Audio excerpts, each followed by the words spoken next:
Yo soy Carlos Vera, él es Santiago Pérez, somos venezolanos canadienses preocupados por nuestro país y esto es Somos Canadá.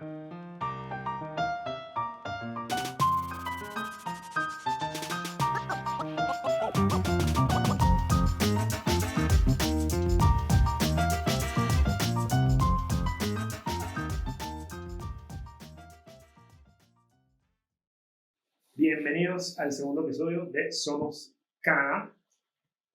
Estamos aquí nuevamente, continuando después del primer episodio. En el primer episodio hablamos de cómo funciona el sistema de gobierno de Canadá, cómo eso afecta a tu futuro. Hablamos de los partidos políticos, hablamos de los distintos líderes y dejamos claro que nosotros estamos con el Partido Conservador después de ese primer episodio. ¿Por qué nos sentimos así? Porque la realidad política, a pesar de que tú, inclusive si tú no votas, inclusive si tú no participas, igual te afecta a ti. Y todo el que hace mercado hoy en día, el que paga un mortgage, el que sale y agarra transporte público, el que vive en este país, siente que ha cambiado. Los últimos 10 años han cambiado la realidad de este país. Los que llegamos antes de este gobierno, recordamos cómo las cosas eran mejores. Se vivía, se gastaba menos, se vivía mejor, etcétera, etcétera. Es una sensación que tenemos, pero no nada más es una sensación. Es una realidad y tenemos la data y los números. De manera que no es que estamos inventando. Y el episodio de hoy queremos dedicarlo a ir sobre esos factores económicos para demostrar cómo las decisiones de un gobierno liberal han afectado la calidad de vida de los ciudadanos canadienses. Sí, Carlos, yo creo que probablemente este sea el episodio más importante nuestro, porque realmente la data no miente, ¿ok?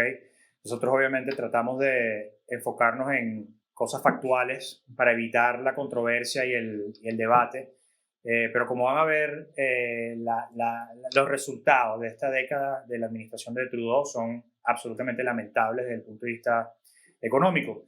Recuerden lo que hablamos en el primer episodio, de por qué nos duele el país. Nosotros tuvimos la suerte de venir para acá y alguien nos abrió la puerta y desde ahí tuvimos la oportunidad de trabajar duro y establecernos de manera muy, muy a gusto en este país.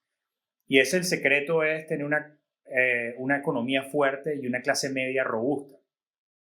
Cuando tú gradualmente, producto de políticas erróneas, empiezas a deteriorar la estructura económica del país, lamentablemente esas oportunidades se van desvaneciendo.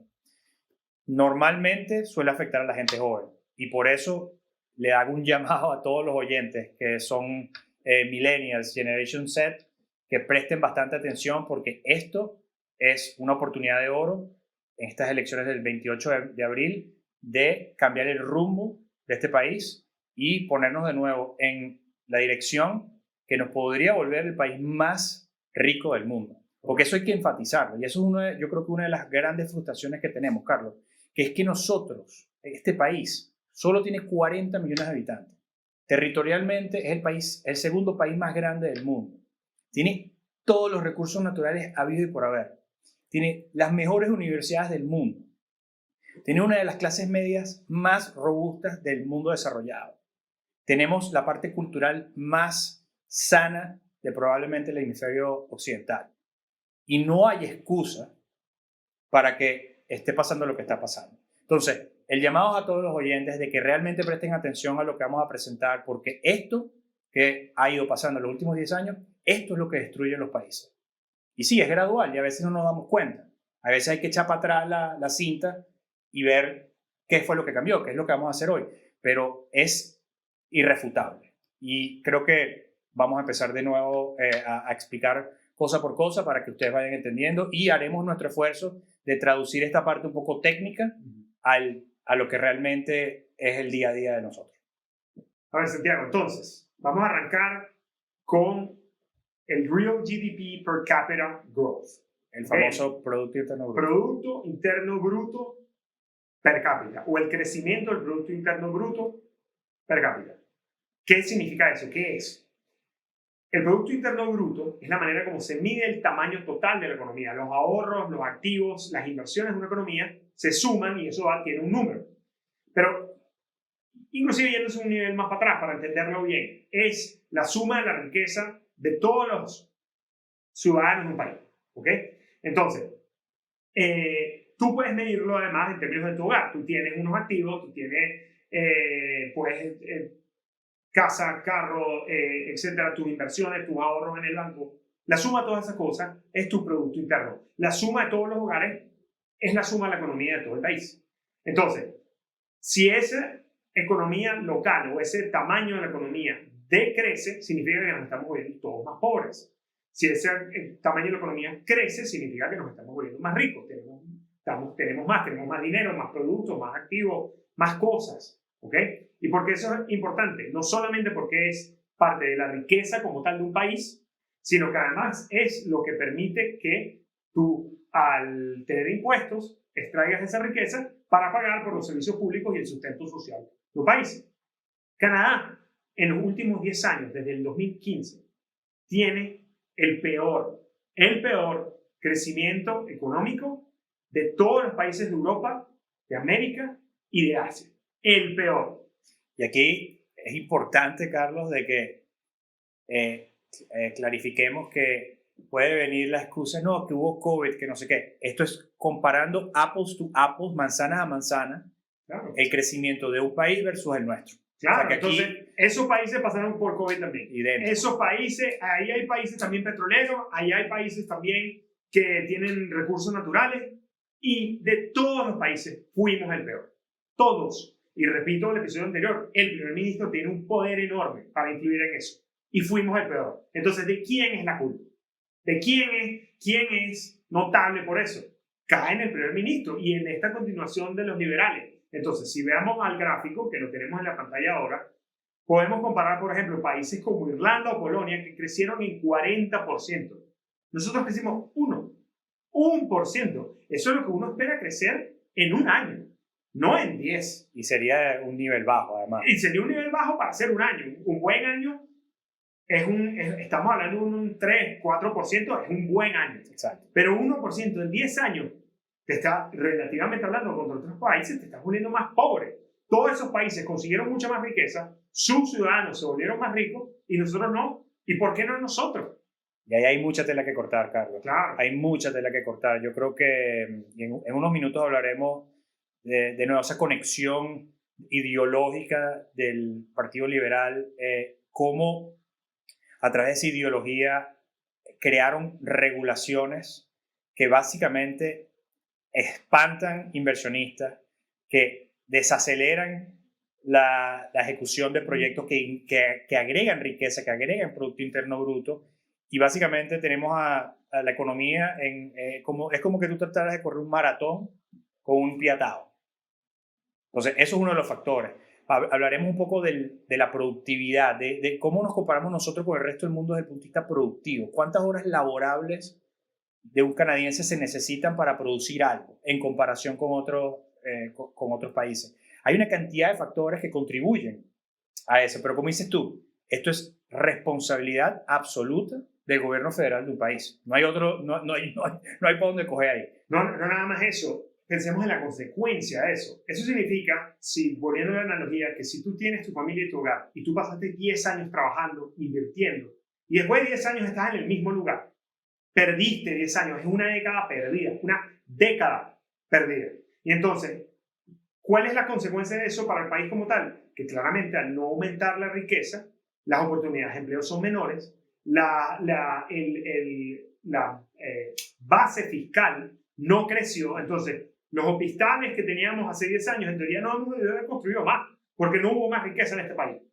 ¿Y cuál es el problema de todo eso? De que al aumentar la población que acapara nuestros servicios públicos, entonces sin riqueza no tenemos cómo sustentar. Entonces nos endeudamos, gastamos, la moneda se pierde más dinero, trae todos los problemas y básicamente este es el origen de todos los problemas. Entonces, vamos a seguir explorando data por data. Yo creo que este es el fundamento de todos los males que trae el gobierno liberal. Por ejemplo, aquí, como pueden ver en la pantalla, en comparación, por ejemplo, con el G7, nosotros somos un miembro del G7, que son básicamente las 7 economías más grandes del planeta. El G7 en promedio creció 12.6% en 10 años. y nosotros estamos en 1.4 en 10 años. Los Estados Unidos, que es una economía mucho más grande, que porcentualmente un 1% de crecimiento para los Estados Unidos es difícil, porque es una economía tan grande, tan desarrollada, que llegar a ese 1% desde el punto de vista de magnitud es inmenso. Ellos crecieron en 10 años 18.2%. Entonces, como dice Carlos, fuimos paupérrimos desde el punto de vista de crecimiento, pero ustedes saben qué es lo peor, lo que a mí personalmente me irrita más, Carlos, es que ellos hicieron esto con un endeudamiento histórico que jamás habíamos tenido. Y ya vamos a ver los siguientes gráficos, año a año, desde que llegó la administración Trudeau, de nuevo, como hablamos en el primer episodio, de que ellos tenían una filosofía de que nos íbamos a endeudar, pero claro, el endeudamiento era para crecer. Ese era el objetivo de Trudeau en ese momento. Y hubo el endeudamiento fue peor de lo que se anticipaba, como ya veremos, y no crecimos. Entonces, nos endeudamos más y no hubo ningún tipo de beneficio producto de ese endeudamiento. Sí, sí. Para cerrar en este punto, que repetimos es el más fuerte, vuelvo y repito, ¿qué significa eso? Esa falta de crecimiento, esa falta de crecer como país, es una cantidad en inglés se le denomina opportunity cost, es una cantidad de trabajo que han podido haber estado ahí, proyectos, oportunidades de vida, una cantidad de cosas que ha podido haber ocurrido para los más abajo, para los trabajadores, para la gente joven, y no existió. Ha debido haber estado ahí y por decisiones y prioridades liberales simplemente no estuvieron. Es completamente una irresponsabilidad lo que pasó en los últimos 10 años y fue a propósito. Y recordemos, fue a propósito. Como dijimos al principio del episodio, con un país que en teoría, por todas las riquezas que tenemos, deberíamos ser el país más rico del planeta Tierra. Ok, creo que otro punto interesante, Carlos, es hacer también indagar un poco en la política de inmigración de Canadá, que históricamente, de nuevo, por ser un territorio tan grande, la inmigración ha sido una necesidad y ha sido algo que ha beneficiado enormemente al país. Vamos a hablar un poco de qué ocurrió desde el punto de vista migratorio en los últimos 10 años y de nuevo explicar que a pesar de esa población como creció exponencialmente, fue incapaz de ayudar desde el punto de vista de crecimiento. Bueno, mira, nosotros llegamos gracias a ese mismo sistema de inmigración y históricamente existía un consenso, existe un consenso de que la inmigración es necesaria. Ahora, ¿por qué la inmigración era necesaria? Porque con un país con tantos recursos naturales y cantidad de oportunidades, para ser un país extenso, enorme, con demasiado potencial, tú necesitas mano de obra para poder hacer esas cosas. Si no hay la mano de obra, es potencial perdido. Entonces, buscando crecimiento, haces una inmigración controlada donde se era súper exigente con la capacidad de los inmigrantes, con el nivel de educación, la capacidad profesional, para que traen consigo no nada más mano de obra, sino traen experiencia, traen recursos y traen sus propios ahorros, etcétera, y contribuyen a la economía, traen su propia economía per cápita y contribuyen al país. Entonces, hubo inmigración en gobiernos anteriores como el de Harper y así llegamos mucho, y en el boom petrolero llegaron muchos petroleros y así hubo varias olas de inmigración. ¿Qué pasa? Cuando arranca el gobierno liberal, donde vamos y las prioridades son otras, donde se deja de darle prioridad a los proyectos energéticos de energía, lo que llaman de energías tradicionales, se enfocan en regulaciones, frenan el crecimiento y buscan una manera de, yo diría, artificialmente crecer la economía. Cuando tú subes el grifo por la cantidad de gente que entra de 100,000, 200,000 a 1,000,000 de personas al año, ¿ok? Eso lo que hace es que artificialmente tú dices, bueno, toda esta cantidad de 1,000,000 de inmigrantes traen consigo unos ahorros, una cantidad de dinero, unos ciertos activos que traen con ellos y contribuyen a la economía crece por ese mismo número. Sin embargo, es un crecimiento de cierta manera artificial, no es ficticio porque sí es un crecimiento de economía porque hay más dinero que traen estos inmigrantes, pero sí es una manera no natural, no orgánica de crecer la economía. Entonces, el Partido Liberal, vamos a sumar todos los factores. No hay crecimiento orgánico. Traen esta cantidad de migrantes para que haya crecimiento inorgánico, que además paguen impuestos, etc. ¿Cuál es el problema que eso trae? La vivienda. Correcto. Cuando tú entonces estás construyendo una cantidad de hogares al año y se supone que los construyes al mismo ritmo que la población crece, entonces el precio de la vivienda más o menos se mantiene en un punto estable. Pero cuando el nivel y el número de migrantes llega a 1 millón y lo que tú construyes en casas al año es 1/10 de eso, entonces inevitablemente, sobre todo en las ciudades más pobladas, se dispara el precio de la Es vivienda. un concepto tan sencillo como oferta y demanda. Claro, Mientras más gente hay, más demanda va a hay haber. más gente que quiere casas y hay menos casas construidas. Exactamente. ¿Por qué hubo menos casas construidas? Ok, entonces, además de eso, los liberales no nada más aumentaron la demanda, por un lado, sino que decidieron, como digo yo, darle prioridad a otras cosas. Los liberales en los proyectos de construcción agregaron una cantidad de costos de regulaciones que ahora se tienen que hacer con cada construcción que no existían antes, que aumenta el costo por vivienda. O sea, no nada más está aumentando el precio, sino que está aumentando los costos de la vivienda y no es un costo orgánico, es un costo burocrático. Correcto. Entonces, al ser más costoso, la inversión inicial es más difícil, o sea, básicamente para construir, alguien tiene que llegar con dinero, pagar por todos los materiales para poderse a construir, y los costos iniciales además son más caros. Entonces, el incentivo no está ahí para construir igual de rápido que como se construía antes, y eso se está viendo en las ciudades más grandes. Entonces, aumentan la demanda por un lado, disminuyen la oferta de casas o la cantidad de casas construidas, hacen más difícil la construcción de casas, las regulaciones son cada vez más difíciles por temas ambientales. Además, la economía se frena y los proyectos que dan empleo no existen, entonces no hay crecimiento orgánico, no hay proyectos, hay menos casas y hay más gente. Yo creo que para poner las cosas en perspectiva de la cantidad de inmigración que hubo en Canadá, la última, sobre todo yo creo después del COVID fue que se acentuó, Sí. pero realmente fue acelerada desde que inició la administración de Trudeau. Pueden ver en este gráfico una comparación del crecimiento poblacional entre Canadá y el resto del G7. Y pueden ver, es que ni siquiera el país más cercano remotamente se le acerca a Canadá. Eso puede tener cosas muy positivas, por supuesto que tiene cosas muy positivas, pero si tú no eres un gobierno responsable, que está anticipando lo que conlleva tener una cantidad mayúscula de gente entrando a tu país, desde el punto de vista de infraestructura, tú creas una cantidad de problemas de costo de vida, pero espantoso, que es lo que está realmente azotando el bolsillo de los canadienses. Entonces, tenemos un déficit dramático de construcción de nuevas casas.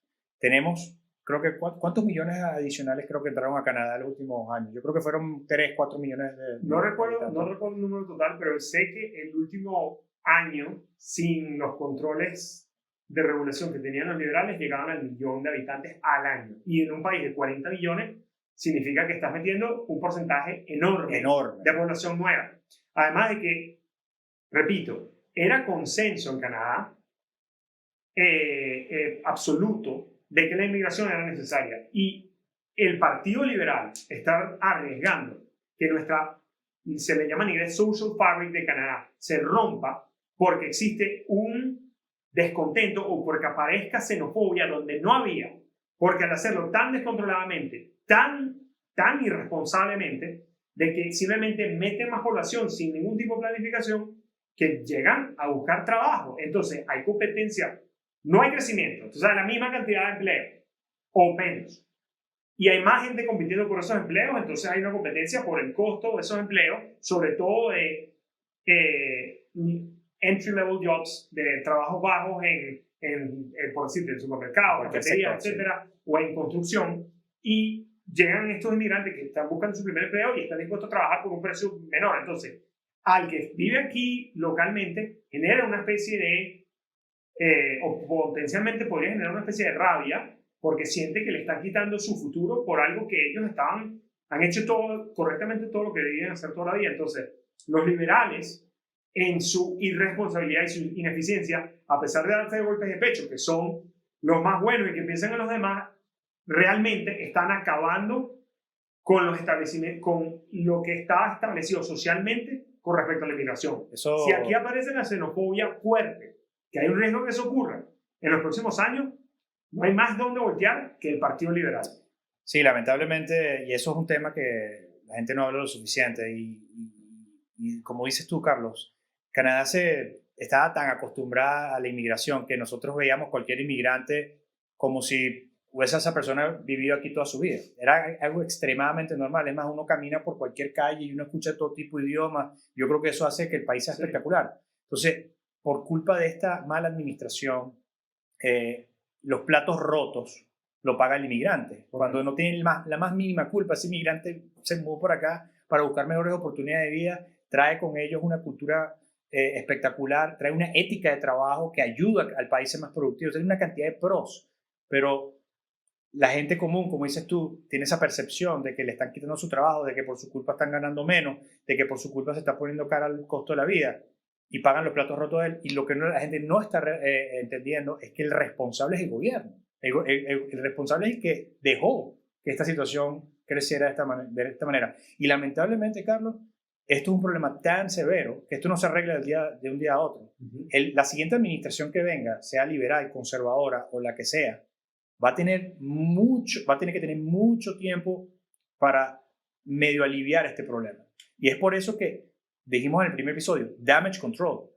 Aquí van a tener que haber medidas y políticas que se aceleren la solución a estos problemas. De lo contrario, esto se va a acentuar. Además de que yo diría que si los liberales continúan, por ejemplo, primero probablemente la continuación de toda esta política siga. O sea, va a ser bien difícil. Con los problemas que tienen, a lo mejor hacen un viraje moderadamente para ajustarse a este problema nuevo, porque es evidente, tanto de que han tenido cambios de ministro de inmigración, etc. Pero, ¿cuál va a ser el instinto primordial del Partido Liberal, como lo ha sido en los últimos 10 años? Gastar más dinero. O sea, lanzar un poco de dinero, lo único que hace es generar más inflación, que a su vez entonces acaba con o empeora el costo de la vida, y es un ciclo y un ciclo y un ciclo. Tiene que haber un cambio mucho más fuerte y un cambio de administración urgente. Y eso es algo que quiero usar como una transición para el siguiente tema, que es los niveles de endeudamiento. Alguien puede pensar, bueno, sí, endeúdate y después lo pagamos. No sé, el gobierno imprime plata y listo. Que eso lamentablemente es lo que hacen muchos gobiernos irresponsables. Y el nuestro aparentemente no es una excepción. Aquí, como pueden ver en esta gráfica, es bastante clara. En este gráfico puedes ver desde el año 2017 en adelante. Entra en efecto claramente la política de Trudeau. Endeúdese, vamos a gastar más, supuestamente a cambio de que vamos a construir más, vamos a crecer como economía. Como ya describimos con el promedio, el Producto Interno Bruto después de años no pasó, pero quedamos como un país mucho más endeudado de lo que estábamos. ¿Qué consecuencias tiene, Carlos, tener una deuda alta como país? Bueno, primero de que el primer problema, el principal, es que esa deuda hay que pagar, ¿ok? Y cuando tú te endeudas para comprarte una casa y estás pagando contra un activo, eso es una cosa. Pero cuando tú te endeudas para gastar en programas sociales y no hay nada que lo respalde, simplemente hay que pagar a punta de otro dinero o de impuestos esa deuda. En este momento, lo que pagamos en intereses es más que lo que pagamos en el sistema de salud público en Canadá. Lo cual, esto es lo grave de ese tema. Imagínense ustedes lo que tenemos en el sistema de salud en este momento. Imagínense que pudiésemos tener el doble, en todo sentido, del sistema de salud, si ese gasto que estamos haciendo en intereses también se dedicara al sector salud. Y eso es solamente un ejemplo. Pudiese gastarse en otras cosas, pero el punto es que es un desperdicio tan grande por una irresponsabilidad y una inmadurez de Justin Trudeau y el gobierno anterior de decir, aquí simplemente vamos a gastar y vamos a endeudarnos y simplemente vamos a ver cómo Carrizo balanceamos el presupuesto en unos años. Eso no es así. Cuando estás en tu casa, tú tienes que sentarte y ocuparte de cuentas por pagar y cuentas por cobrar. Así de sencillo. Tú no puedes gastar más de lo que tienes. Al hacerlo, no solamente pagas más en intereses, sino de que el valor de tu moneda se pierde y se genera inflación. Yo creo que voy a enfatizar de nuevo lo que acabas de decir, porque eso sí creo que la gente lo puede palpar.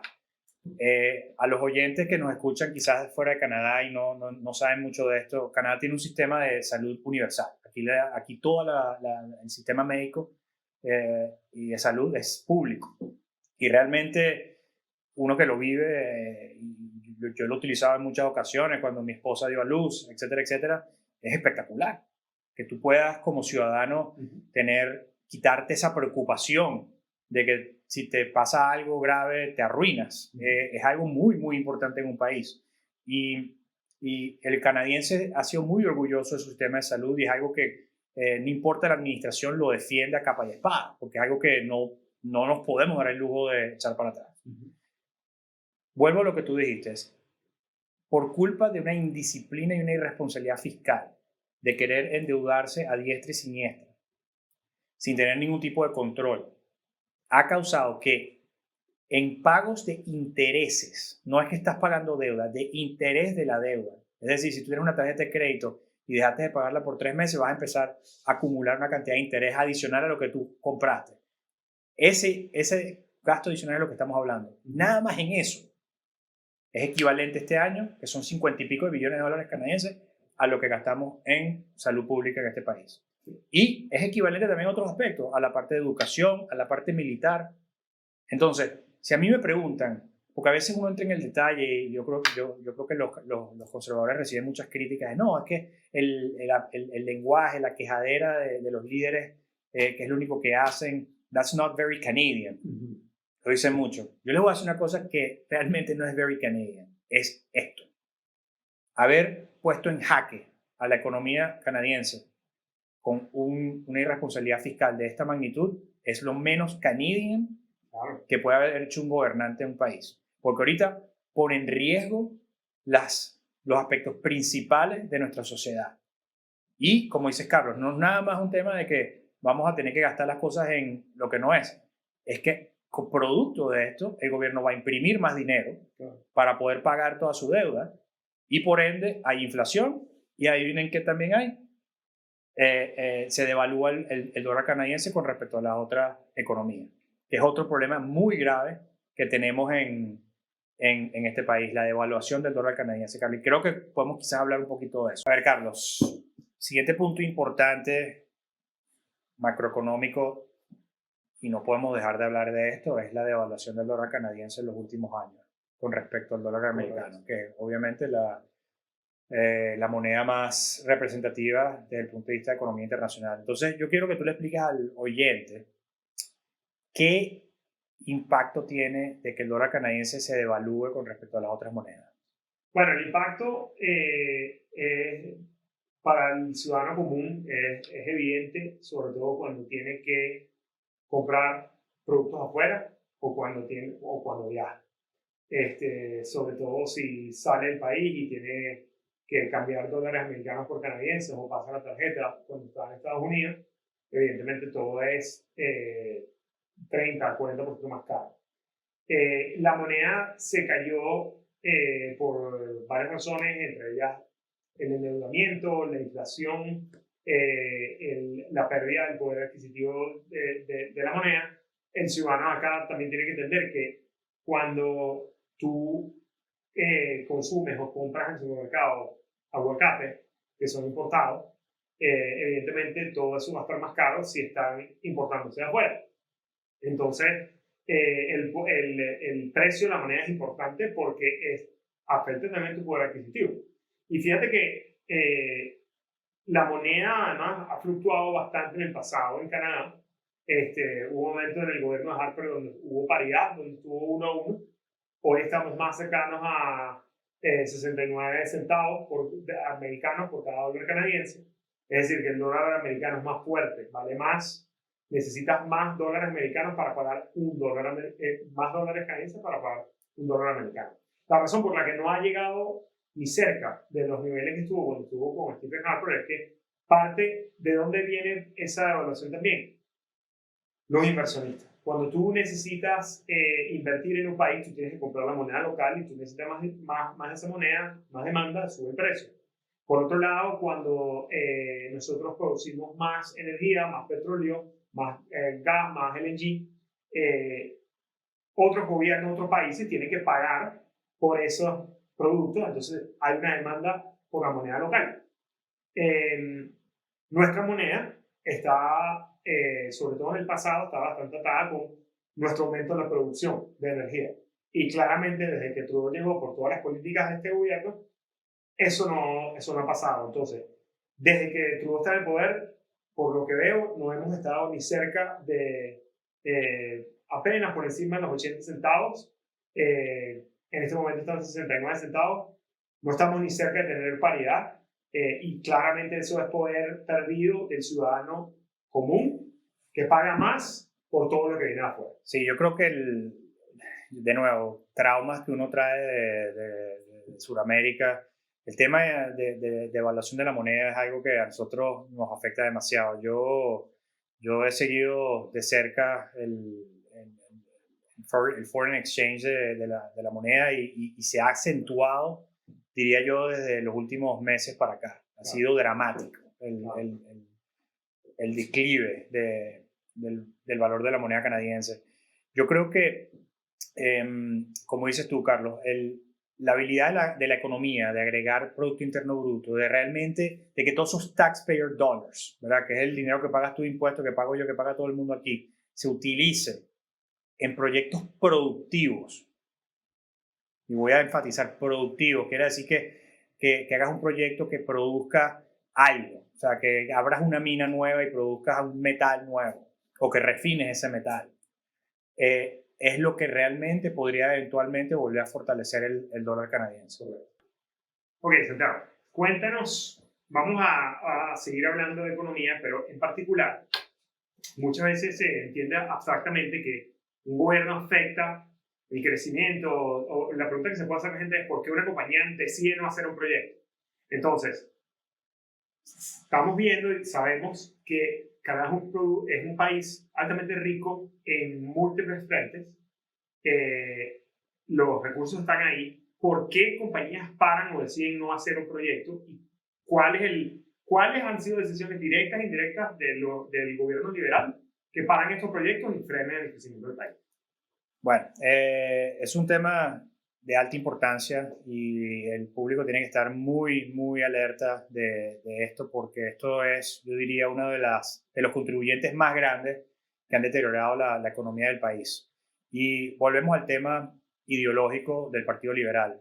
El Partido Liberal, como dijimos al principio del podcast, tiene una ideología de índole ambientalista radical. Y a lo largo de los 10 años que tienen de administración, han ido creando leyes de corte regulatorio que están completamente enfocados a la parte ambiental, que lamentablemente han sido contraproducentes desde el punto de vista de atraer capital y que proyectos se ejecuten de índole de recursos naturales.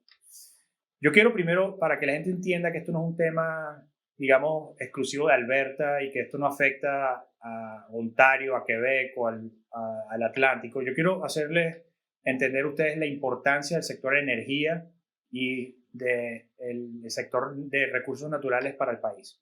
Este gráfico que ustedes ven aquí tiene por provincia y por territorio en Canadá cuáles son los principales, digamos, el breakdown del Producto Interno Bruto, el GDP de Canadá.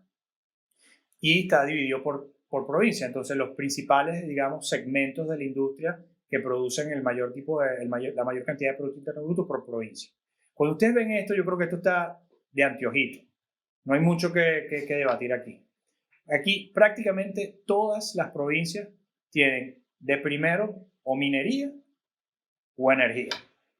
Y cuando ves más en detalle los números, tú te das cuenta que la magnitud de contribución al Producto Interno Bruto es primordialmente energía y minería.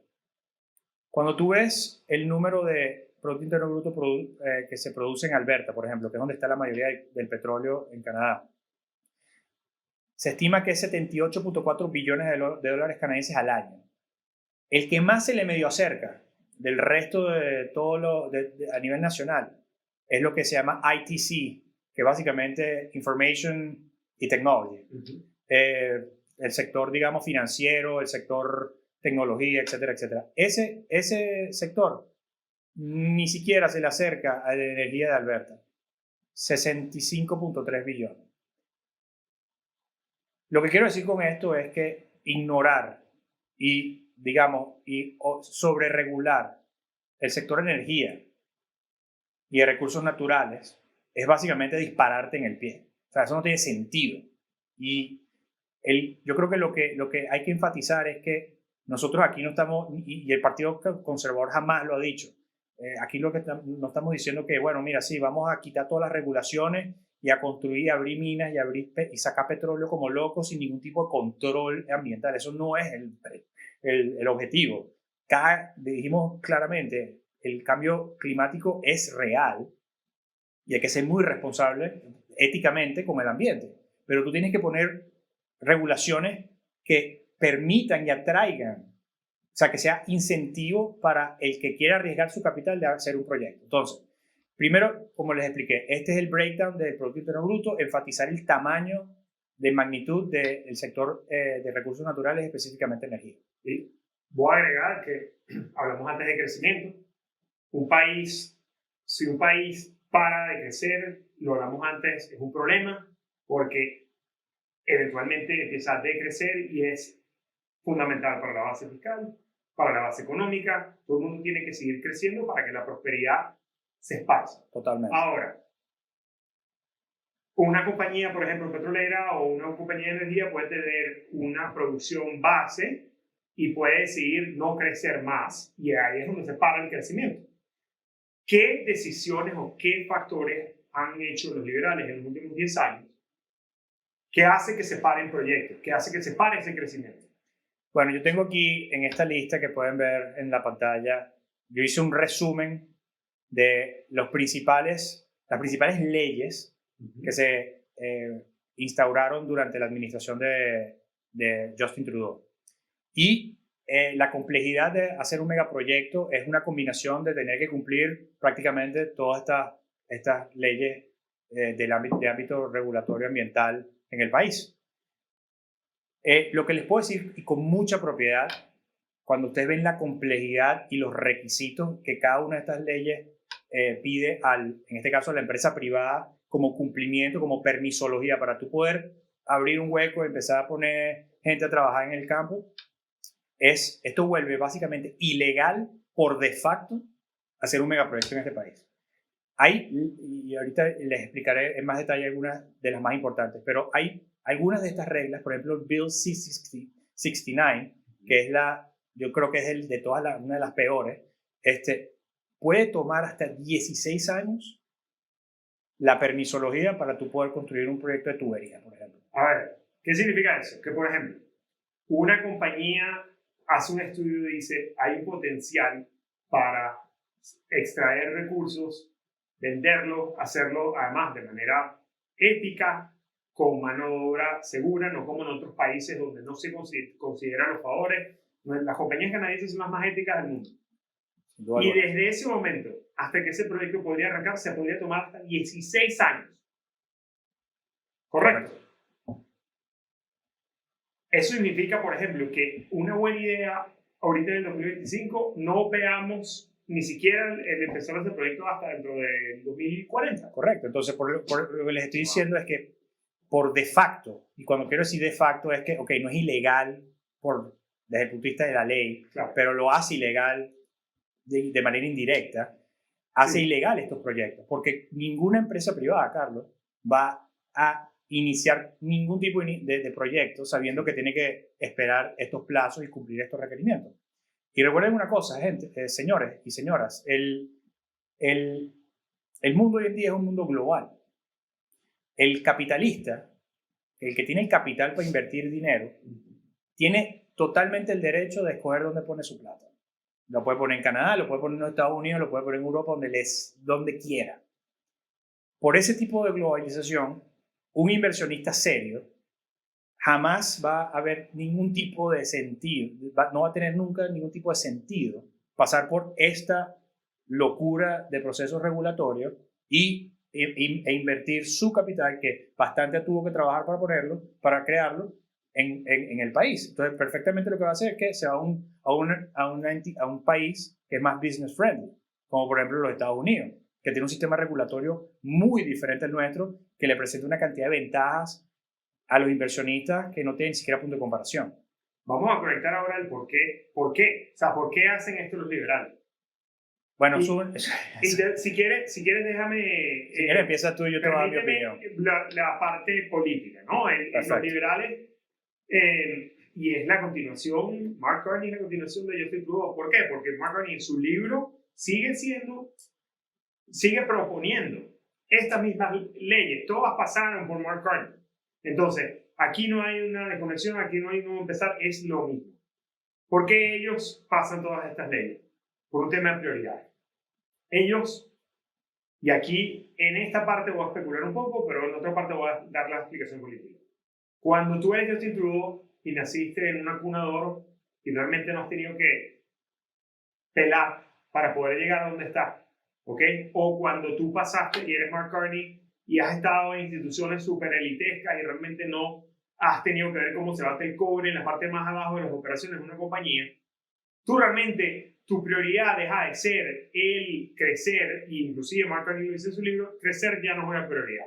Porque para ellos, en sus reuniones, en sus conferencias internacionales, la prioridad es el ambiente. Y lo dicen bien abstracto, es como es la emergencia más grande, etc. Entonces, ¿cuál es cómo se miden ellos? Mientras más trabas le ponen al sector de energía y a los sectores que nos permiten crecer, y por ende, en teoría, eso hace que emitamos menos gases, etc., ellos se sienten mejor. Y para muchos de los que votaron liberal, volviendo al capítulo anterior, cuando la pirámide de Maslow está chévere y las bases están bien, tú le das prioridad a otras cosas. Pero eso tiene consecuencias en el mundo de verdad, que es falta de crecimiento, falta de impulso económico, y todas estas leyes las pasan porque políticamente hablando, probablemente el que vota liberal, primordialmente, ¿dónde están en la mayor cantidad de sillas o distritos que ha ganado el Partido Liberal en los últimos 10 años? No están en Alberta, no están en Saskatchewan, están primordialmente en Quebec o en Ontario. Probablemente no trabajan en el sector de energía y están desconectados con las consecuencias de las políticas del Partido Liberal. Yo siempre he pensado, Carlos, ¿qué postura tendría el Partido Liberal si el petróleo canadiense estuviese cerca de Toronto, por ejemplo? O en los lugares más densos de Canadá o en Quebec. Claro. Primero que todo, esas provincias estuviesen mucho más, digamos, apoyarían muchísimo más el sector, pero los liberales muy probablemente fueran mucho más moderados que lo que son hoy en día. Entonces, yo estoy completamente de acuerdo contigo que esto es un tema político que ellos utilizan para básicamente ganar en las encuestas. Y eso es lo que a mí me perturba realmente de este tema, porque esto es un tema de extrema complejidad. De nuevo, el cambio climático es una realidad. Yo creo que poco a poco el mundo se ha ido dando cuenta de que esto es algo que es inevitable, que estamos calentando y estamos cambiando el clima, y eventualmente tengo la fe de que se volverá algo tan firme como la ley de la gravedad. Sin embargo, lo que la gente tiene que entender es que es un tema complejo que requiere científicos, que requiere gente que sepa de geopolítica, gente que entienda las realidades de las necesidades energéticas del mundo. Cuando tú dejas de llevar el tema de esa manera y lo politizas para sacar capital político, para ganar unas elecciones, lamentablemente empiezas a hacer una cantidad de leyes, como hizo Canadá durante la última década, que básicamente acaba con cualquier tipo de industria energética a largo plazo. Y eso, lo más irónico, Carlos, es que al final se traduce, tú estás hablando de algunos de los impactos, al final el primer impacto que vas a tener es que el costo de la energía sube, ¿ok? Si tú no produces, oferta y demanda, así de sencillo. Si ustedes no producen lo suficiente para la cantidad de demanda que hay, el precio de todo lo que venga del petróleo sube.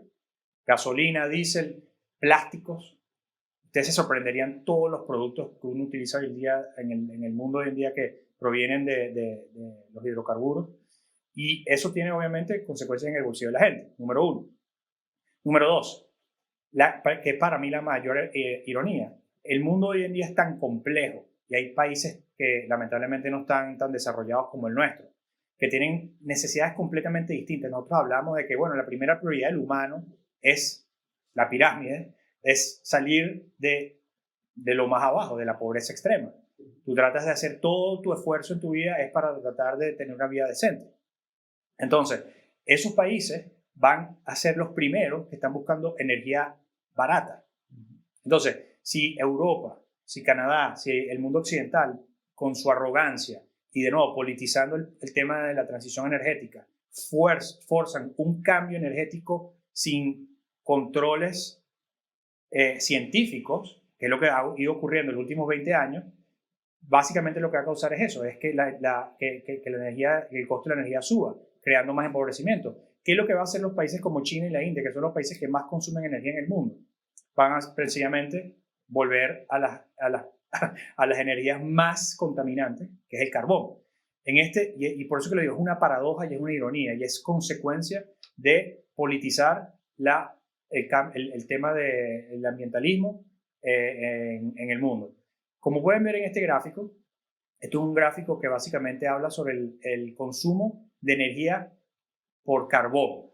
Esto quiere decir, Carlos, que agarras carbón que existe en las tierras, hay miles y millones de toneladas de carbón en la tierra en forma natural, y básicamente produces energía eléctrica tirando el carbón en una caldera, creas vapor, mueves una turbina, creas energía. Ese tipo de energía es la energía más contaminante que hay. Entonces, si ustedes pueden ver en este gráfico, la gente le dice a ustedes, no, es que Europa está haciendo lo correcto, Canadá está haciendo lo correcto, forzando carros eléctricos en las ciudades, ahogando al oil and gas, a las productoras de petróleo, a las productoras de gas. Cuando tú haces eso, básicamente lo que hace es que el mundo, o sea, con tanta hambre de energía, básicamente lo compensa. Y en este caso muy particular, miren el consumo de carbón de China y miren el consumo de carbón de la India y el resto de Asia. Subiendo para arriba. Sí. Entonces, esto, si las políticas europeas, y Mark Carney fue uno de los arquitectos de esto, por cierto, y es muy importante hablar de ello, él fue uno de los primeros, digamos, propulsores de que los bancos, de que los fondos de inversión, los fondos soberanos, los fondos de pensiones de los países hicieran el divestment, que es el término técnico. No le prestaran dinero. No le prestaran capital y dinero a las empresas petroleras. Y era una medida que desde su punto de vista era muy poderosa para bajar las emisiones de gases de efecto invernadero en el mundo. Pues, ¿qué es lo que pasa? Ellos hacen eso, pero los países que realmente tienen necesidad, porque la India tiene una población enorme y la gran mayoría de gente que quiere salir adelante porque es extremadamente pobre, sencillamente va a consumir carbón. Entonces, esto es muy importante que la gente lo entienda y porque es absolutamente contraproducente además, ahogar a la industria petrolera.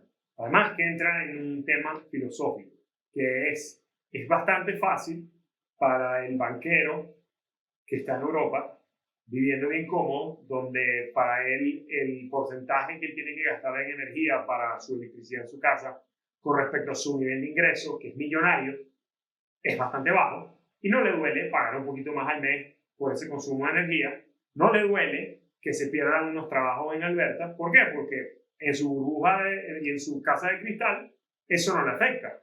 Pero ¿qué derecho tiene él a decidir sobre el trabajador de clase baja que está tratando de salir adelante, que vive en Alberta, que vive en las provincias, en los suburbios, en las partes rurales, fuera de la parte urbana?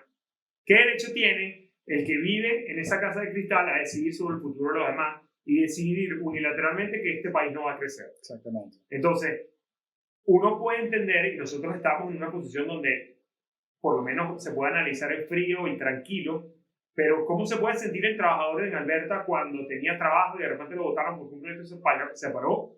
Porque estas leyes y estas regulaciones del gobierno liberal a propósito se hicieron para parar esos proyectos. ¿Cómo se puede sentir ese trabajador? Frustradísimo. ¿Quién habla por el derecho de la gente pobre y la gente de los trabajadores?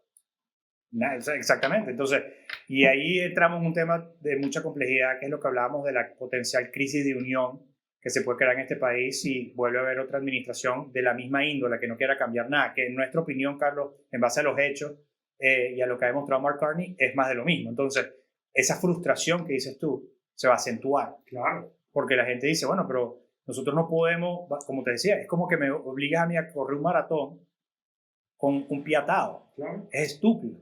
¿Y por qué entonces se le hace al trabajador de Alberta, pero el Ontario no recibe ese mismo castigo?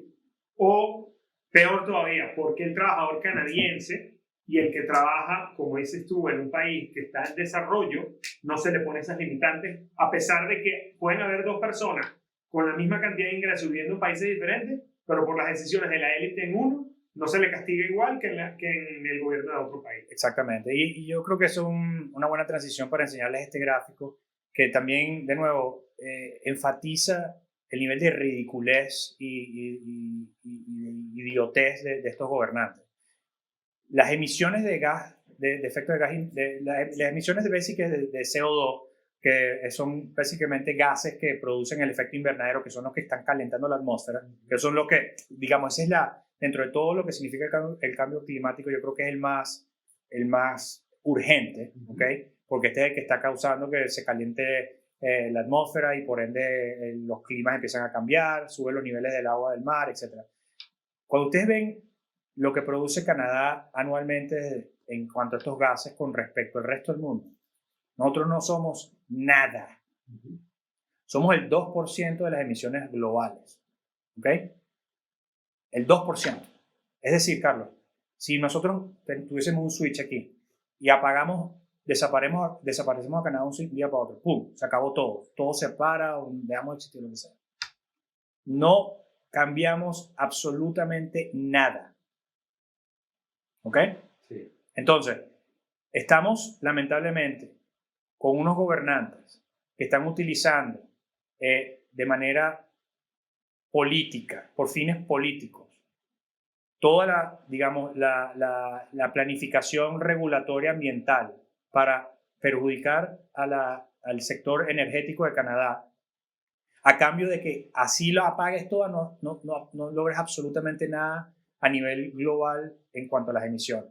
Eso es, de nuevo, lo menos canadiense que puede existir. Porque tú lo decías antes, Carlos, y la gente, lamentablemente, las empresas aquí canadienses tienen un estigma de que somos unas empresas sucias y etcétera, etcétera. Las empresas petroleras y energéticas más éticas del planeta Tierra son las empresas canadienses.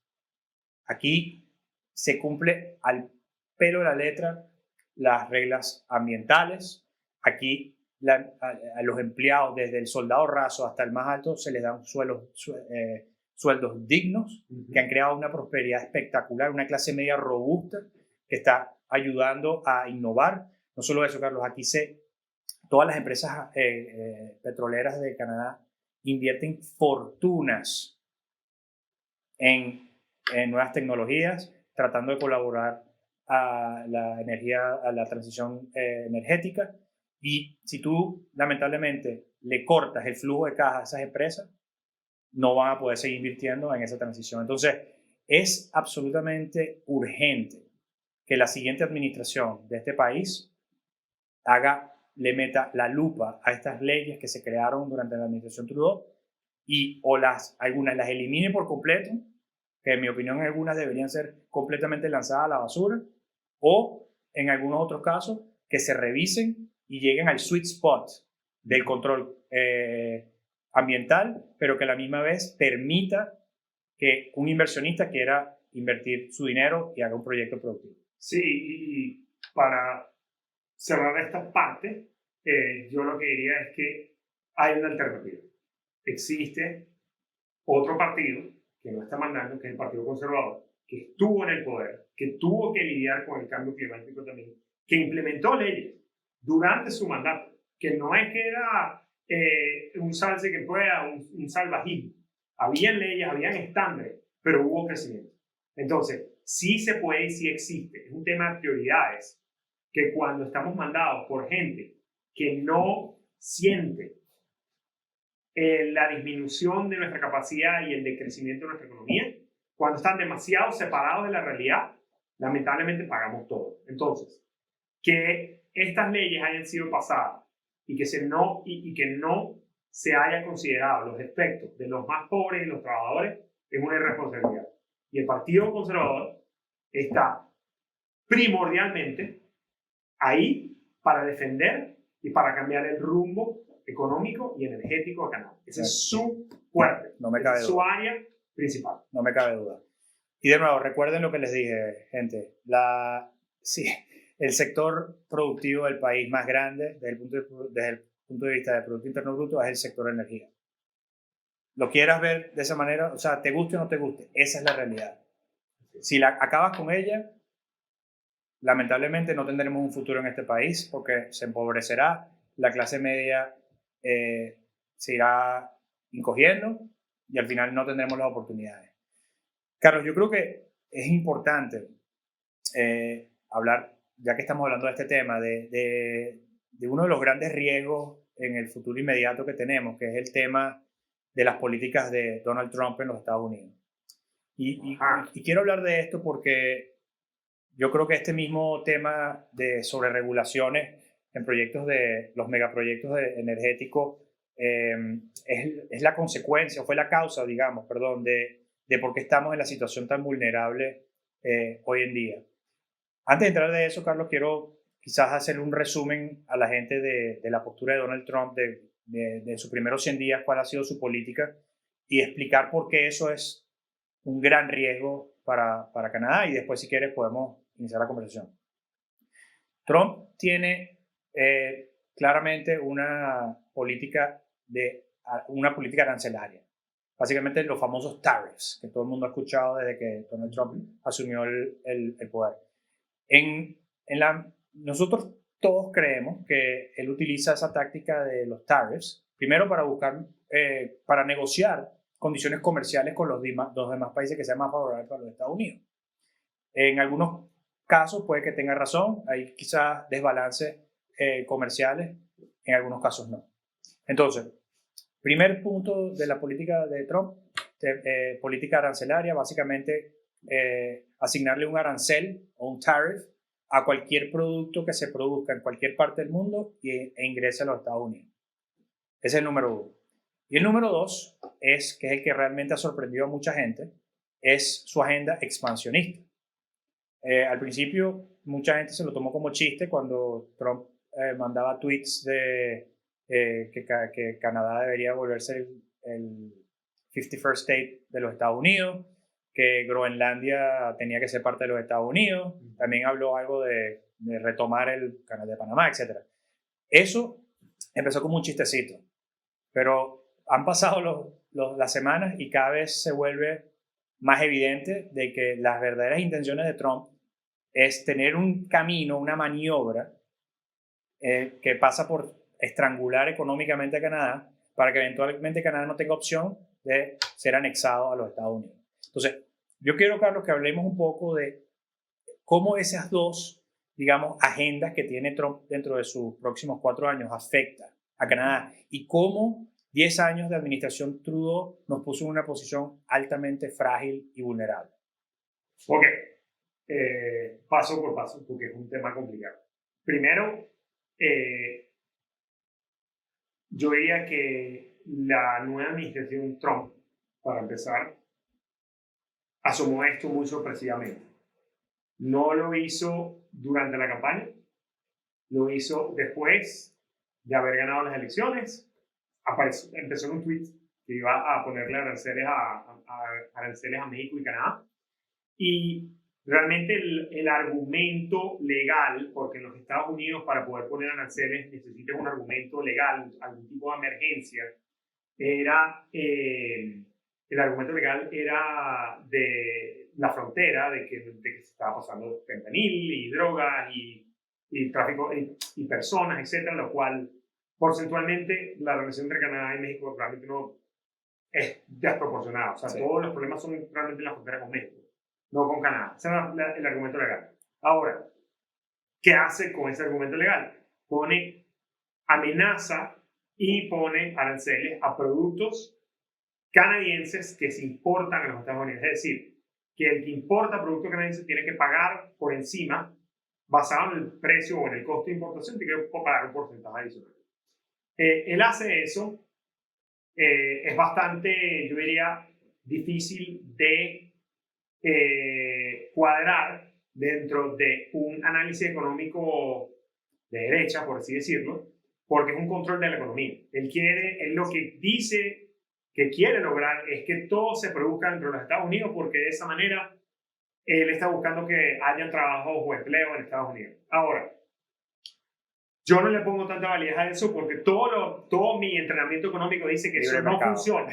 Eso no funciona. Eso no es de derecha. Eso va en contra del libre mercado. Eso va en contra del libre mercado. Eso no tiene sentido en el sentido de que al tú aumentar el costo de una importación, porque en teoría tú quieres que se produzca localmente, lo único que vas a lograr es que si se llega a producir localmente, se produce con un costo adicional de 25%, lo que genera es inflación. Así que realmente, por ese lado, yo no le encuentro el ángulo más que el segundo punto que tú dijiste, que es de una anexión, así sea informal, o que se anexe a la economía canadiense de manera informal. Es decir, él ve que ha habido una administración mala durante 10 años. Estamos en una posición terrible por las decisiones de los liberales antes de que Trump estuviese en el panorama, y buscando o viendo lo que está pasando, él dice, si yo genero una crisis económica de aquel lado, hay mucho más chance de que nosotros podamos anexarlo formal o informalmente, o de que simplemente los productos canadienses sean más baratos para nosotros, es decir, al final nadie sabe exactamente qué es lo que quiere. Es difícil de explicarlo todo, pero sin duda, sumándolo a todos los puntos adicionales que vimos antes, cuando tu economía no crece, y la economía americana creció más de 14%, no recuerdo el dato exacto, pero la nuestra no creció. La moneda nuestra se devaluó. Cuando nuestros proyectos energéticos están todos parados, y en Estados Unidos llegan esta gente y dice drill, baby, drill, y ellos están creciendo económicamente y nosotros estamos estancados. Y además, el Partido Liberal está, en cierta manera, dándole prioridad a ciertas zonas del país sobre otras. Lo que se está formando es un ambiente de desunión que en este momento lo único que puede salvarlo es un partido conservador, porque un partido liberal lo único que va a hacer es que la gente joven, la gente del oeste y los más desafortunados se sientan defraudados, y va a llegar Trump y a lo mejor, mira, dice o ofrece formalmente o simplemente pone todo en tales condiciones que la gente se quiera ir de Canadá. Y es que, fíjate una cosa, Carlos, lamentablemente los últimos 10 años, como bien hablabas, hubo una cantidad de proyectos que se cancelaron de nuevo por diferentes razones, pero ya explicamos que en su mayoría es que se mueren, van muriendo en el camino porque no pueden con la sobreregulación que tenemos aquí. Y uno analiza, digamos, la diversificación de mercados que tenemos en el país, y lamentablemente dependemos, o sea, 90% aproximadamente del Producto Interno Bruto nuestro, de nuestro comercio, Carlos. Genera con los Estados Unidos, lo cual tiene mucho sentido. Claro, es la economía más grande del mundo, estamos al lado geográficamente, culturalmente somos parecidos, tenemos valores similares desde el punto de vista del libre mercado, etcétera, etcétera. Sin embargo, se perdieron muchísimas oportunidades, Carlos, de proyectos que iban a diversificar nuestro mercado. Sí. Hay una cantidad de tuberías, por ejemplo, que se estaban planificando para la costa de British Columbia y a Quebec, que hubiesen puesto a la economía canadiense en una posición mucho más favorable para negociar este tipo de riesgos como todo. Entonces, una pausa ahí. El que está viendo, no sé si sabe, que en el este de Canadá llega petróleo y productos refinados que no son hechos en Canadá. Canadá tiene como para abastecer de sobra todo Canadá. Y simplemente en el este de Canadá, como no hay una tubería, económicamente hablando, el este de Canadá no le compra petróleo al mercado. Le compra petróleo a Venezuela y a Arabia Saudita y a otros países del mundo. Es una oportunidad perdida que no tiene sentido. Porque por una falta de liderazgo en nuestro gobierno federal, en este momento, básicamente, es como que tenemos dos lados del país separados. ¿Qué sentido tiene que en Ontario y en Quebec se consuma petróleo que no viene de Alberta? Sí, bueno, y eso es un tema que la gente tiene que entender. Mira, barril que no produzca aquí, barril que lo va a producir a otro lado. Claro, es un tema de oferta y demanda. Y es un commodity global. Y lamentablemente, las provincias como la de Quebec, hay optando por estrangular la industria petrolera y hay otras yendo de ahí. Y vamos a conectar los puntos. La excusa o la razón es el tema ambiental. Sí. Porque entonces las provincias del este que quieren darse golpe de pecho y dicen, bueno, no, es porque no queremos consumir petróleo, la tubería no tiene por qué pasar por aquí porque eso es un commodity malo, qué sé yo. Igual lo consumen. El petróleo lo consumen igualito. Y en vez de consumir petróleo ético, estandarizado, que viene de Alberta, consumen peor que viene de Venezuela o de Arabia Saudita o de otros países que no tienen los mismos estándares. Entonces, no solamente no tiene sentido económico, no tiene sentido ambiental, no tiene sentido ético que Canadá esté desconectado energéticamente entre este y el oeste. Luego tuvo el tupé, Carlos, de declarar al público hace unos años de que el LNG market, el mercado de gas natural licuado, no había business case para eso, no había digamos, ningún tipo de negocio.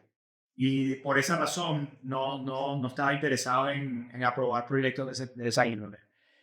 Pues resulta que el LNG market es uno de los mercados que ha crecido más en la última década, Carlos. Que inclusive ya dentro del fanatismo y radicalismo de los europeos, que esos son los peores, ya hasta han empezado a aceptar que el gas natural licuado es una energía no necesariamente renovable exactamente, pero una de las limpias.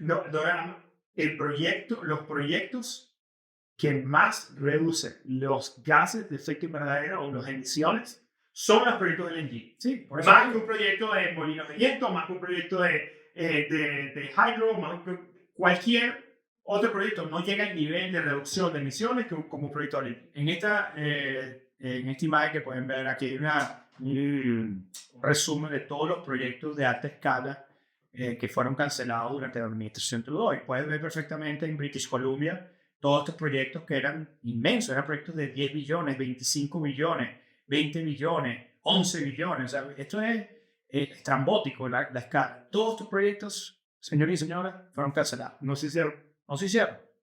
Oportunidad perdida.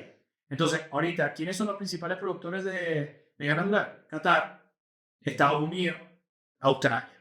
Y nosotros nos quedamos en el aparato. ¿Por qué? Porque teníamos unos gobernantes que tuvieron la desfachatez de decir que aquí no había business case y no se hace. Entonces, por favor. Pero bueno, uniendo el tema Trump, el punto está que estructuralmente hablando, la economía está completamente integrada con los Estados Unidos. No tenemos muchas alternativas para diversificar de manera rápida nuestros productos y eso nos pone en una posición de alta vulnerabilidad. El señor Donald Trump, como yo lo imagino prácticamente como un tiburón blanco, mentira, más que todo un tiburón anaranjado, papá. Él puede oler la sangre, ahí, la huele, sabe que estamos débiles, sabe que teníamos una administración patética, de puro tipos que no iban a hacer crecer la economía, más bien debilitarla gradualmente. Además de eso, que es lo que tú hablabas, Carlos, que es la crisis de unión, yo creo que es muy importante explicar esto, que yo creo que es la otra parte de la sangre que huele este tiburón anaranjado en los Estados Unidos, que es la vulnerabilidad institucional que tenemos en este país para movimientos secesionistas. ¿Qué quiero decir con esto, Carlos? Canadá, dentro de su constitución, permite que una provincia, cualquiera sea, pueda hacer un referéndum para separarse de Canadá. Eso es una, digamos, de las condiciones que se establecieron en la constitución del país cuando se estaba negociando en aquella época, en el siglo XIX, unir en aquel momento Quebec con Correcto, además de que ha habido distintos momentos en la historia donde Quebec ha tenido movimientos independentistas y ha sido como un punto de mediación donde se le dice a Quebec, mira, todavía esta herramienta legal para que se acepte que siguen siendo parte de la confederación. Exactamente, entonces tenemos precedentes históricos de Quebec iniciando referéndums secesionistas que afortunadamente para Canadá fallaron, pero por muy poco. Desde el último creo que fue en los 90, Carlos, y ganó el no Por muy poco. por 2%, algo Menos. minúsculo. Menos. Punto. Imagínate. O sea que fueron unos cuantos miles de votos que creo que nos manteníamos unidos. Gracias a Dios, ese movimiento y ese espíritu sensacionista en Quebec se ha ido apaciguando con el tiempo. Ya inclusive llegó a ser el principal problema del país y pasó a ser como el séptimo. Pero bueno, el punto está en que en cualquier momento, cualquier provincia que esté disgustada puede separarse. Entonces, quiero atar un poco los cabos de lo que hablamos antes, Carlos. Trump entiende de que hay descontento en el país, de que estamos vulnerables económicamente. Con sus políticas arancelarias, él va lamentablemente a forzar una recesión en este país. Por lo que digamos, el 90% de lo que producimos se va a los Estados Unidos. Automáticamente, clavarle 25%, 10%, el porcentaje que sea de los productos que se producen aquí, que se llevan ayer, básicamente va a crear un efecto, un shock en los diferentes segmentos de la industria y va a crear una cantidad de desempleo significativa. Entonces, se estima que pueda que tener una recesión producto de esa política arancelaria. ¿Qué es lo que pasa si ganan los liberales esta elección, Carlos? Bueno, yo lo que diría es que, bueno, primero que todo, como dije antes, independientemente de lo que se piensa de Trump antes o después de la elección, esto va como una vez que él gana. O sea, esto no se vio venir. Y realmente es decepcionante que esté entrando así no Canadá. Decepcionante porque además, si tú te pones a ver lo que estaba ocurriendo dentro de Canadá, tuvo renuncia, no por Trump, tuvo renuncia porque ya había un descontento contra el Partido Liberal. Y el Partido Liberal sigue en su continuación asignando a Carney para continuar los últimos 10 años.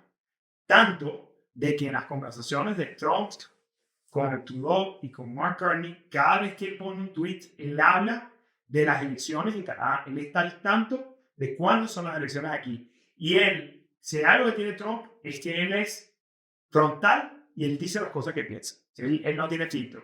Y él ha dicho explícitamente que lo que más le conviene es que gane el Partido Liberal.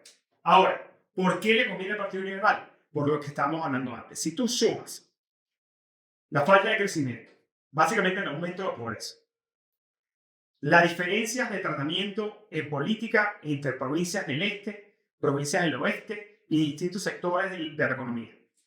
Cuando tú además consideras de que en las últimas elecciones el Partido Conservador, lo dijimos en el capítulo anterior, ha ganado el voto popular, pero no ha ganado el Parlamento. Cuando tú le sumas que además había un gobierno minoritario, que se supone que se debió haber acabado rápido, pero por aliarse con la izquierda, el FDP, el Partido Liberal se mantuvo vivo 4 años, y tú le agregas esta bomba, que es que los Estados Unidos pone estos aranceles, ¿ok? Todo se está alineando de que si ganan los liberales, la sensación de frustración y deseo por algo diferente van a ser demasiado grandes, porque ya hay demasiada fatiga con los liberales. ¿Y dónde se canaliza eso? De que no ganen los liberales. Es la única manera de que este país se mantenga unido, es si ganan los conservadores. Así de sencillo. Trump lo dice, es evidente por el tema económico, es evidente por los factores políticos. Lo único que nos puede salvar es si gana el Partido Conservador. Exacto, yo creo que para no caer en especulaciones, no estamos diciendo que necesariamente se efectúe la estrategia de Trump y hay un referéndum como tal, pero ya en el momento que empiecen a haber fricciones y se empiecen a crear estos grupitos secesionistas, en este caso sería desde el oeste, muy probablemente iniciaron Alberta o Saskatchewan, de nuevo por producto de la frustración de que, mira, no podemos progresar, claro, por culpa de estos mandatarios que nos tienen, perdón la palabra, jodido. Claro. Entonces, van a crearse estas fricciones que al final no ayudan a nada. No ayudan a nada. Si se manifiesta como un referéndum y al final no termina separando, yo no lo sé. El problema es que en este momento, como dijimos, de damage control, que lo que necesitamos es unión, que lo que necesitamos es tener sentido común en las políticas de los gobernantes. No podemos estar también lidiando en paralelo una crisis de unión y una facción del país que se quiere separar. Entonces, volviendo al tema Trump y lo que estamos comentando, Carlos, estamos digamos, en una trayectoria gradual de recesión. Trump instalando políticas de aranceles acelera ese deterioramiento. A Canadá le va a costar años recuperar todas las oportunidades perdidas en los últimos 10 años para diversificar nuestro mercado. Y además de eso, existe el riesgo secesionista producto de las presiones económicas que va a poner Trump. Y obviamente Trump, que poco no es, va a empezar a ofrecer todo tipo de beneficios a las provincias para que se unan a los Estados Unidos. Entonces, yo creo que con esto podemos quizás hacer otra transición, Carmen, y concluir, digamos, lo que queríamos hablar desde el punto de vista económico y darle evidencia a los oyentes de cómo esta administración liberal fracasó rotundamente, cómo creemos que, de nuevo, por todos los indicios que ha dado Mark Carney, la postura de los liberales no cambiará mucho. Yo creo personalmente, Carlos, que se moderará. Yo honestamente, quiero ser muy honesto con esto, yo creo que peor que Trudeau no va a ser, ¿ok? Pero lamentablemente no va a ser el cambio brusco que necesitamos y va a ser más de lo mismo. Entonces, creo que con esto podemos concluir la sección de macroeconomía y cómo esto afecta a Canadá y por qué es tan grave esta situación con Trump y por qué estas elecciones y la oportunidad de darle el mandato a un político, a un líder que tenga la visión correcta de cómo lidiar con estas turbulencias que tenemos. Yo lo que agregaría es que hemos estado hablando de temas negativos porque es lo malo que ha pasado en los últimos años. Pero existe una alternativa y la manera es yendo en la alternabilidad de poder, de darle las riendas a otro partido, Tienes mandato. ofrezca algo diferente, independientemente, y ahí yo debatiría si Carney se moderaría o no. Yo creo que una mejor manera de escribirlo es Trudeau, a fin de cuentas, era un personaje que estaba ahí frontal, pero realmente él no traía su propia experiencia. Él seguía lo que le decía. Carney, en cierta manera, va a ser más efectivo en sus políticas malas. Es verdad, porque Entonces, puede ser hasta más peligroso en el sentido de que tenga leyes más específicas, atacando más el sector de energía, que se divida más el país, etc. Además de que es un personaje que en este momento tiene una cierta luna de miel, porque nadie lo conoce y nadie sabe de él, pero que en 6 meses este país está, mira, tenemos una fábrica social que puede acabarse. Entonces, aquí la clave es unión. Este país se tiene que permanecer unido, porque Canadá vale la pena luchar por ella. Vale la pena mantenerse como una sola confederación. Y la clave es la alternatividad yéndose a los conservadores para conservar el país. Esa es la clave en este momento. ¿Podemos cerrar el episodio? Sí, solo quería... Sí, yo creo que solo para, de nuevo, concluir algunos de mis pensamientos es... Si yo tuviese que poner una nota, un score a la administración de Trudeau en base al performance macroeconómico, sería 0-1. ¿Ok? O sea, es que ni siquiera estoy exagerando, 0-1. ¿Ok?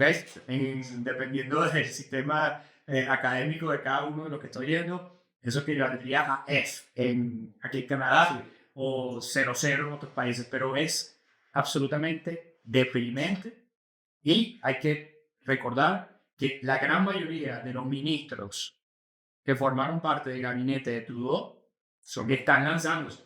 ¿Okay? 87% de los ministros. Exactamente. Y esto es importantísimo y por eso quiero concluir con esto, Carlos.